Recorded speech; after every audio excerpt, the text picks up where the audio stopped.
Hi, I'm Justin McElreath here with Gilmer County Sports Podcast, Episode 4. Today I'm joined with Coach Ghobad. How you doing today? I'm doing great today, Jesse. Good. We're going to jump right in it. Where'd you grow up at as like a kid? I was born in Gainesville, Florida, all right? And then when I was in first grade, I moved to Dahlonega, Georgia with my family and, lived there, pretty much the rest of the time. When I got out of college, I wrestled in college. When I got back from college, I worked there at Lumpkin County High School.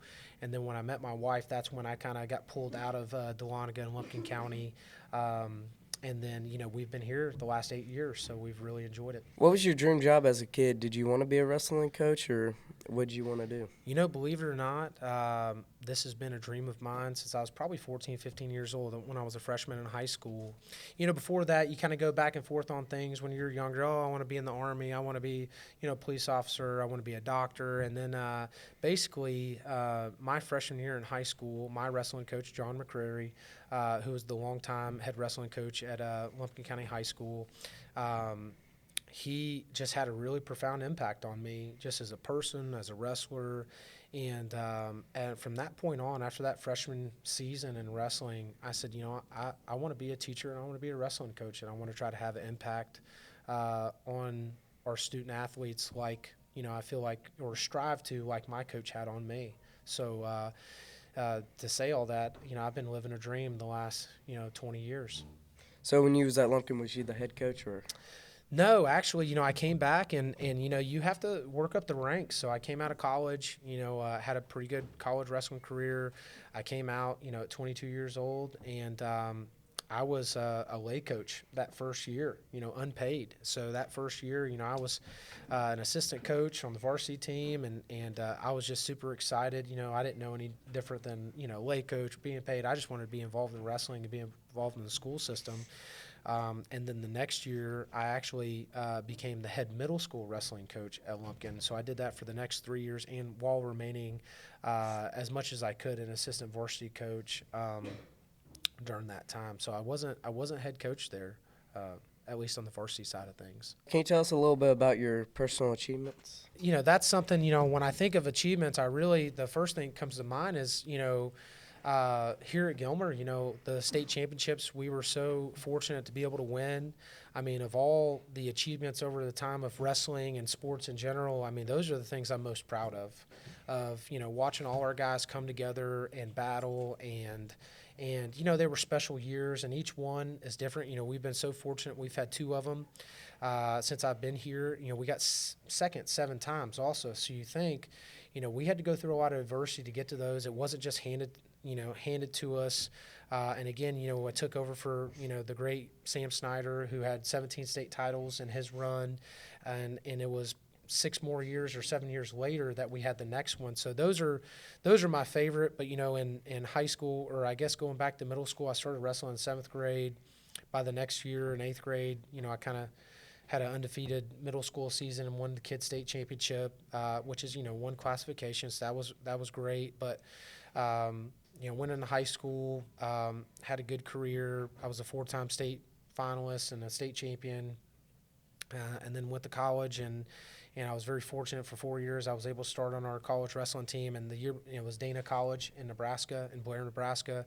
The year before I got there, they were national champions, so it was a very good program. So while I was there, we got 2nd and 3rd in the nation, three-time national qualifier. I think outside of some injuries, I could have been All-American, but, things happen. And then after that, you look at, just being a coach and those achievements. So just very proud of what I've been able to do over the last 15 years with the wrestlers I've been blessed to have. So, How's Gilmer doing this year, like wrestling? I know y'all had a couple of matches so far. Well, it's a unique season, Jesse. It's a season where, last year we kind of hard worked our way into being a top 3 team in the state, and then at a very tough time at the end of the year, we had 4 or 5 major injuries, and those injuries kind of, as far as from a team aspect, they really hurt us. We lost some guys that were going to be in the state finals, that could have been state champions, that could have been state placers, and you lose those guys in a year that you were already kind of maybe thin at some weights and different situations. You struggle. So we started off not ranked, or ranked 20th in the state. We hard worked our way into a top 3 ranking last year, and then we had some of those devastating injuries, so we didn't finish the way we'd have liked to. We did have Breganberry was a state champion for us and battled his senior year. That was a culmination of a great individual season for him and career. So we go to this year. I say all that to, on our roster this year, we have 1 returning state qualifier. So we didn't make it to the state finals last year. We had 14 years in a row we were in the state finals, so that streak was broken. A lot of streaks were broken for us, which in hindsight kind of makes it where this year is a new start. It's a fresh start. It's kind of a new era of Gilmer wrestling, and it's exciting. We're the ones climbing the mountain again. We're not at the top, and you're catching it from every direction, and everybody's trying to beat you. Now, people still want to beat us. And again, there's been years we've been very dominant and we've had our way with people. And this year, people are like, we're going to catch them when they're down. And I think we're surprising some people that, what they scout, it's hard to scout nothing on paper. But in reality, we've had these guys that have been waiting in the wings and putting in the work. We've had a great summer. We've had a great preseason. We're averaging great numbers. And the guys are working extremely hard. And we've told them from the get-go, you're going to hard work your way into being a very competitive team. We weren't ranked or anything like that. And honestly, I don't really like to focus on those things too much because I think you can kind of think too much into it. But this year, we're sitting with an 11-4 dual record. Obviously a few of those losses, I was out. We had a baby in the middle of the season, so I spent a little time out, as little as possible I could be out, but I still got to be a husband at home too. That's the most important job, being a dad and a husband. So a couple of those losses, 3 of those losses, I was out during that time. Not to say it would have made a difference or not, but, I like being there and kind of the strategy of duels. And then, just this Thursday, we turn around and beat a Union County team that's, ranked, top 2, top 3 in the state. And, again, in that particular lineup, we have no returning state qualifiers. We have no placers. So it's really a lot of guys that are working really hard, turning themselves into competitive wrestlers. The team that we faced, just to put it in comparison, they had a returning state champion, 2 finalists, a 3rd place qualifier. So on paper, we shouldn't be winning any matches. On paper, every team we face this year is better than us. But the good thing is paper doesn't really matter. You got to go out and you got to earn it. You got to work hard. And that's what I'm really proud about of this team is that they are taking that and they're running with it. There's nobody with major egos because nobody's done anything, at least at the state level or those things. So everybody's willing to learn and get better, and we're working hard. I hope they see how hard they're working when we go out and we beat some of these good teams that we're facing and competing against, and they're like, yeah, it is going somewhere. There is a process, and they just have to trust it. So you said you got drug out of Dahlonega in the Lumpkin area because you met your wife and all that. Was there any other reasons why you left there, or Lumpkin is just right down the road? Have you the reason why'd you come to Gilmer? Have you went against Gilmer and seen their hard work? Oh yeah. I mean, when I was at Lumpkin, I came out of college and I'm like, wow, Gilmer's won all these state, they've won these state titles and stuff because I was gone for 4 years and I was in Nebraska, so I was having to focus on what I needed to. I wasn't, looking at kind of the current climate of high school wrestling. My wife would really appreciate that you said I was drug out of there by her. I'll let her know that. And I joke with you on that, but because it kind of was a little bit of that. I loved being back home. I loved Dahlonega. I loved the kids. I loved coaching. And, we were getting better, and honestly, when I was there, the model of what we were trying to do was like Gilmer. We got to start our youth program. We got to get all those kids trained up. We got to get them to the middle school level and then retain them and then send them up to the high school ready to go. Not just waiting till they're juniors or seniors, but they can compete and fight for a spot or a good backup spot as a freshman. So while I was the head middle school coach there, I was competing against the great, Walt Monroe and Bo Dorsey and Doug Haynes, and they were the middle school coaches. So we would have wars, and they were beating us. The first year, they were beating us bad, and it was all right, the second time we wrestle, it's all right, we gained 30 points on them. And you got to find these things as a coach and motivate your kids. But, I had those years, and then the next year, hey, we beat them. We're winning the league championship and those things, which meant a lot. Because at that time, that was my varsity team. I wasn't a head varsity coach yet at the high school level, so that middle school group, I was treating them like they were a little varsity team. And we worked really hard, and we did the right things. So, but it came, once I met my wife, and she was in LaGrange, Georgia at the time, so it was a couple hours away.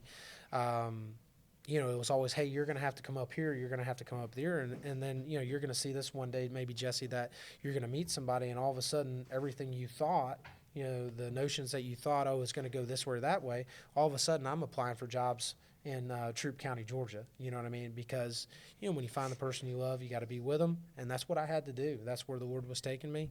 And I was very blessed to get down there. I worked, 1 year as an assistant coach at LaGrange High School, and then I had my first opportunity as a head varsity wrestling coach at Callaway High School, and I was really proud of the time we put in there. And how I got up here, honestly, I was head down grinding. I was like, well, we're going to win a state title. It's just going to take 10, 15 years, but we're going to do it, because we had to build the youth and all these things. And I got a message from Bo Dorsey, hey, if, this job opened up, would you ever consider applying for it? Well, what a lot of people don't understand in Gilmer County is that everywhere else in the state of Georgia, Gilmer County is just known for wrestling, and they're a powerhouse. And it's, there's so much respect put on that name. Even if you don't like them, you got to respect what they do as wrestling and all this. So when they said that, I said, are you kidding? Like, almost to the point, like, I'm sure you could find a million other people more qualified than me, but hey, if that happened and y'all wanted me to do it, I'd do it in a heartbeat, as far as interview and came up and interviewed and I said, man, what a great opportunity that was just to interview.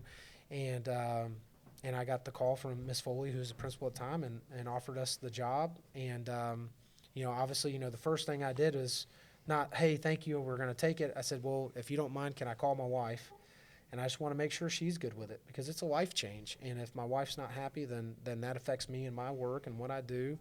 And she was all about it. And so she's always supported us in wrestling and all those things. So this was a great opportunity. And, like I said, 8 years later, I've just been able to live a dream being here. Something that was brought to us this year was wrestling at their own facility. So in years past, wrestling, basketball, they kind of shared and split it up. That's a big achievement, I think. Oh, wow. I mean, to say, I can't put it lightly what this is going to mean for us as a program. And when I say program, from our youth through our middle school, through our high school. So when I first got here, we had the Noah Harris Center, which is the current weight room, and we split with cheerleading. For the first 2 years, we split with cheerleading, and we had one mat, and they had the other half of the space. So we would have, 55 kids come out, and we have one mat to work with. So we had to be really diligent about how we structured practice. We'd have half conditioning, we would have half wrestling, but it's really hard. We would do that up until the second or third week in November, when they would have their last competition. Then we'd put the other mat down and we'd be able to practice. But you got to think, we start full on practicing the third week in October. So there's about a month where we're making that split. And I know it had to been, frustrating for cheerleading at times and for wrestling somewhat, because, we're on, they're going through and they have their music on and choreography, and we're over there blowing the whistle and yelling. So it's, it's tough. So after that second year, the Noah Harris Center became a full-time wrestling facility. So we would put the mats down. And then also my second year here, we started the women's wrestling team. So more and more wrestlers. By that third year, we had 76 kids that came out, and we just didn't have enough space, even with 2 mats in the whole Noah Harris Center that is the current weight room. So fast forward, to what that looks like now is now we have the Noah Harris Wrestling Center, which used to be the GMS, the GMS gym. And we have 4 mats down, and the girls have 2 mats down. And so space is not an issue. We can host in there. And again, the only time we had to work with basketball is if we wanted to host an event. We had to work around schedules and work together. And that's where all coaches at a school have to work together. But now we host in that environment. We have the mats down. The school's been so good to us. That facility is going to really propel us into the future. And again, this second era of Gilmer wrestling, so to speak. And I mean that in the best way possible, where we have that new facility, and we have 54 signed up in the youth this year, and we have 50 plus at the middle school, and we got 40 plus at the high school level for the boys. So everybody has their space, so we don't have to worry about cutting numbers or anything like that. But we've already seen an explosion in numbers at our youth and the opportunities that we're going to be able to provide for our athletes. So long term, it's just going to be so amazing for us, and we're still finding ways to make it better. But the whole school system, everyone from top to bottom, the maintenance, our administration, everyone that poured into that room and that facility, man, I'm so grateful, because it's amazing to walk in and know that this is ours, and I think the kids and everyone are proud of it. For like the people at home that don't know, it wasn't just like wrestling got their own thing. So wrestling got the Larry Walker gym down there, and then the weight room got moved up to the high school, and it's nice in there. It's very nice. Much more space. Yes. Yep. And the girls' dance team got the old weight room, and so they have space to work in. And then the old bus garage is kind of like a Auxiliary gym. auxiliary gym. Yeah. And I think it's open to everybody. Yeah. So, I mean, it's we were kind of in the front part of that process, because we're getting more gyms, we're getting more facilities, Performing Arts Center. There's a massive change happening in Gilmer County schools as far as facilities, especially at the high school level. So we were kind of in the beginning of it, because they couldn't start the weight room until they moved us out. So in that sense, we were kind of early on. So all through, once we knew that was going to happen in the spring, we've been working really hard to change things over, to move things.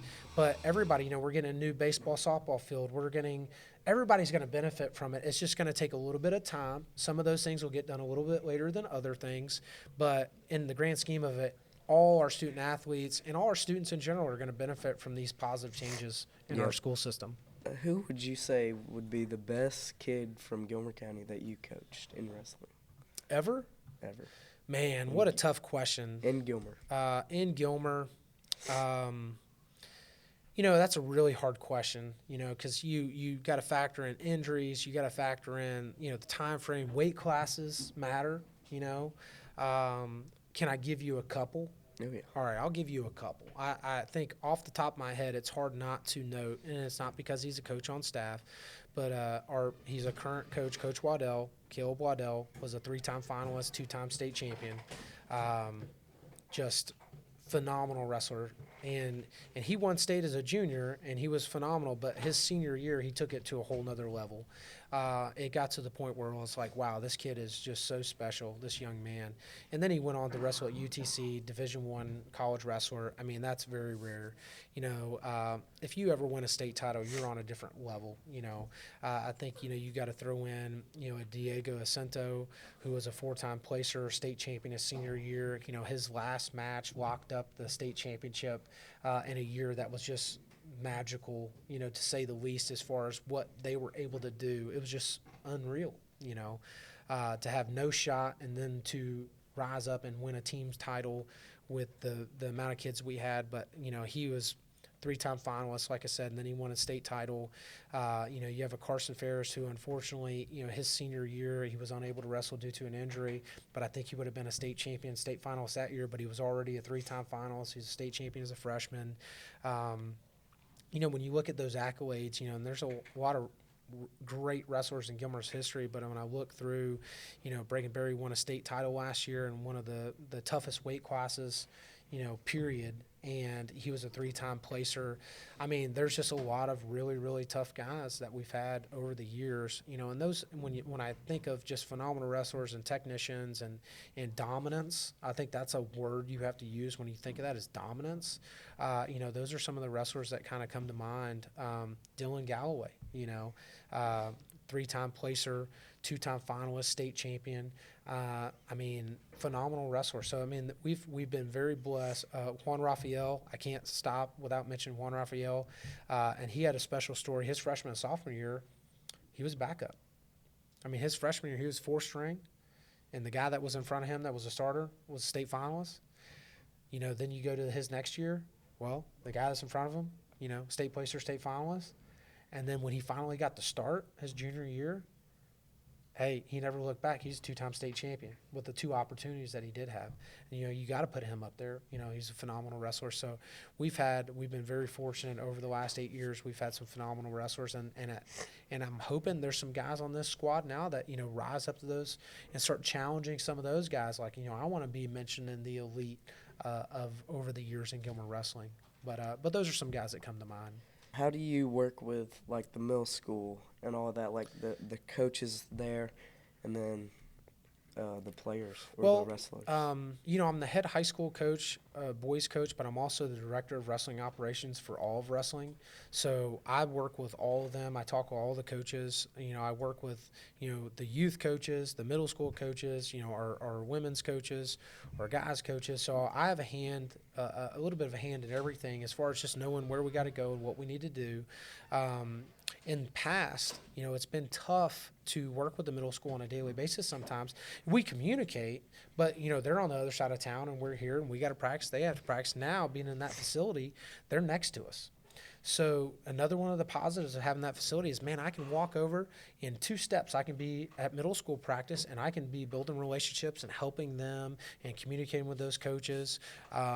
It just makes it that much easier, So now if we're building better relationships with those middle schoolers and they're seeing what to expect when they get to the high school level, it's not as daunting, and then we're going to be able to retain more kids, and that's our goal. It's like, hey, let's make this great for everyone. And the same thing with the youth. I get to see the youth wrestlers a lot when they're coming into practice, or I'll stay and show a move a little bit later after our practice, those kind of things. So I feel like it's never been better than it is right now. And we're going to continue to improve and improve and improve those relationships along with, the structure of what we do. Having a relationship with like the middle school and the youth, that's good. Well, those are your feeder systems, and you're only as good as those feeders. You're only as good, as the youth and the middle school, because here's the thing. If not, imagine if I had all first-year wrestlers when they came in as a freshman, and we had to reteach them from scratch and show them. It's hard when you've got other guys that are trying to fight and win a state title. Now you're looking at practice, it's like you almost have to have 2 different practices, because of the skill levels. So being able to communicate, and then also terminology. Hey, we call this move this. Can y'all call it this? Because that way they won't get confused when they come up to us. Those kind of things are really, really important, and just being on the same page. So just not only with the wrestlers, but the parents, and just keeping everyone involved in what we do, it's been super beneficial. That's good. So you said you mentioned a while back ago you had a baby recently. We sure did. And I believe you have another kid, don't you? So we have 2 boys. Our first son, was Reacher, and Reacher Ghobadpoor, and we had him. He's 2 years old now. So 2 years ago we had him right in the middle of wrestling season, and then fast forward, but about 3 weeks ago we had our other son, Noah. And he's been doing phenomenal. So I did have to take, 2 tournaments off. I remind our assistant coaches, because things come up, and I remind them, hey, we just had a baby, and I missed 2 tournaments, I missed 5 practices. So, hey, let's make sure we're practicing doing what we need to, because I'm not going to take any more time off than I need to as well, because, it's hard in the middle of wrestling season. I don't want to miss practice. I don't want to miss anything, because I also have 40-something other guys counting on me to be there, and the coaches too. It's a lot. So, but everybody's doing well. Mama's doing well. Babies, kids are doing well. And, at the end of the day, like I mentioned earlier, being a dad and being a husband are the most important jobs that I have. This is after that. And my wife allows me to do it as far as like she has always supported me being a wrestling coach, and understanding that means that, this past Saturday, I woke up at 4:45, got home at 8:05 p.m. So long days. And if you're not supported in that, I don't care what you do, if you're not supported by your spouse, and it becomes very difficult. So, very happy. Everybody's doing well, even though it's another wrestling season baby, but that's okay. And, hopefully they grow and enjoy the things that, I like to do too. And if not, hey, I'll do whatever they want to do. Whatever they're passionate about is what I'm going to be about. Hopefully it might be wrestling because I can help them a little bit and it'll be fun. But, if they want to be a baseball player, they want to be a basketball player, they want to be in band, I'm going to be right there with them every step of the way, and that's down the road a little bit. But, that's just where my mentality is with that. Do you have any good stories of coaching from your years of coaching? Like, There's always things that happen. You're with these wrestlers and these coaches so much. Like I'm literally with the wrestlers and the coaches more than I'm with my family most days, right? So you're going to spend all this time together. Not only that is, I mean, we wrestle and we, you know, we we do all these things together that are kind of unique to our sport. Like, there's not a lot of other sports where it's like, you know, one of the guys is like, hey, coach, I'm going to kick your butt today. And I'm like, okay, bring it. In a normal situation, that might be, hey, man, I'm sending you to the office. You know, like, what's going on? You know, in football, you don't typically put on the pads with the kids, you know, and you're hitting them. So with us, we have a unique opportunity. It's very hands-on, you know. So wrestling with them and those kind of things, I think it's always fun when the coaches kind of have an opportunity to wrestle and kind of show moves on the fly, because I think it kind of surprises people sometimes. It's like, oh, you're supposed to be old and over the hill, and then all of a sudden, hey, that doesn't feel good. Like, you know, you put me in this move. And I was like, yeah, I mean, I'm not here to get beat up either, you know. So there's a lot of good stories over the years. Really, it's just you think back fondly of what, you know, if I think about anything as I go through, I think about moments with kids when they broke through, when they became tougher, when they went through, like you can pinpoint when they changed. And when they, hey, I was here, and now their mentality changes. And those stories are always fun because you can almost pinpoint when they became different, and then they like were really locked in and laser focused. So really, when I think about stories and those kind of things, that's what I think about a lot of just the kids. one of your coaches of your staff asked me to ask you, what is your top 5 favorite movies? Oh man, that's, you know, I love watching movies. That was something I did, you know, since I was little. You know, parents had to work a lot. Mom had to work all the time, so she would get us a couple movies and, hey, stay home, you know, watch the movies, do this. But, you know, I mean, if I'm just going to think about a few off the top of my head, obviously I'm a huge Rocky fan. So, you know, Rocky 1, Rocky 2, Rocky 4, Ghostbusters. I mean, in reality, I like Ghostbusters 2 more than I like Ghostbusters 1. You know, I'm that guy. But, you know, we watched that movie. I rented that movie so many times when I was a kid. You know, and I'm a lot older than you think, Jesse. But so anyways, you know, lived in the 80s, 90s, all the stuff. And we rented that movie so many times when I was a kid. The video store gave it to us for free. You know, like, so I still have that tape, and it has the Specs Video Shop sticker on it. The Rambo movies, you know, there's things. And then, you know, there's other movies that I really, you know, enjoy, you know, 300, Gladiator. I like all kinds of stuff. But, you know, if I'm thinking of ones that, you know, not only that I love, but also kind of even now have a impact on me, you know, like in motivating and those kind of things, you know, I think of some of those movies and things that, you know, I think now as I've gotten older, you get nostalgic. And it just means, you know, you just kind of remember when you were a kid and you watched it, you know, and when we had one movie to watch instead of Netflix, you have 1,000 things. So you kind of gravitate towards that. It makes you feel, you know, makes you feel good inside when you watch those things. And it's fun with my wife going back and watching movies. She didn't watch as many as I did. So it's like, hey, let's go back and watch this movie and see what you think. Because then you see it from another lens.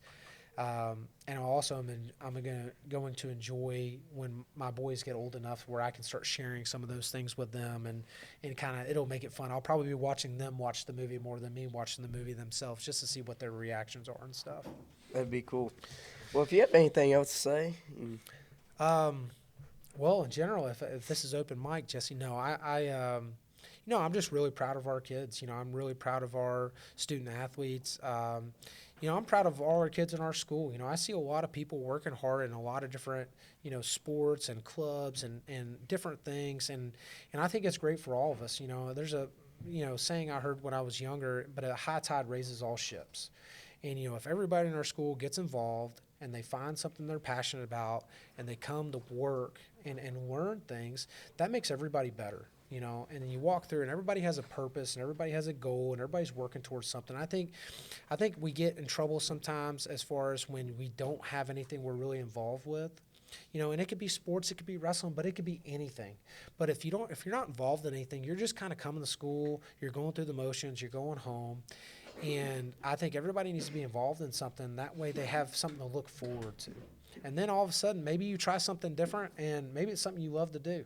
I would not be wrestling today if my middle school wrestling coach, Coach Elrott, didn't find me in the hallway and just say, hey, you're going to wrestle.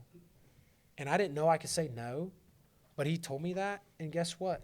I started wrestling, and I never looked back. It became, and I did multiple sports and multiple things. But, again, it goes back to I think it's great for people to try new things. I love people when they come out for wrestling because it's so different, and a lot of people don't know a lot of the ways you score it and it works. But I love when they come out and try it, and then sometimes, hey, they really like it. And sometimes they're like, Coach, I don't know if it's for me. And I'm like, I'll shake your hand, and I'll say, man, I really appreciate you coming out and giving it a go.